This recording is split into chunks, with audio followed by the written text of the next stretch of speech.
NCW সদস্যদের সামনেই দাবি দাওয়া নিয়ে সরব স্থানীয়রা, শুয়ে পড়ে কান্না মহিলার। ওয়াকফ অশান্তিতে জ্বলছে গোটা বাংলা।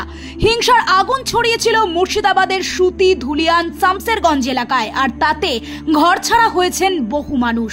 শনিবার হিংসা কবলিত মুর্শিদাবাদের বেদবোনায় পৌঁছালেন জাতীয় মহিলা কমিশনের প্রতিনিধি দল। তাদের দেখেই কান্নায় ভেঙে পড়েন স্থানীয় বাসিন্দারা। এদিন সকালে মুর্শিদাবাদের শামসেরগঞ্জে পৌঁছান জাতীয় মহিলা কমিশনারের চেয়ারম্যান বিজয়া রাহাতকারের নেতৃত্বে প্রতিনিধি দল।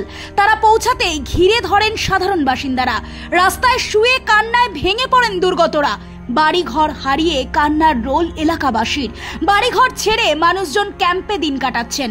কেন্দ্রীয় বাহিনী, বিএসএফ, পুলিশ এখন এলাকায় আছে।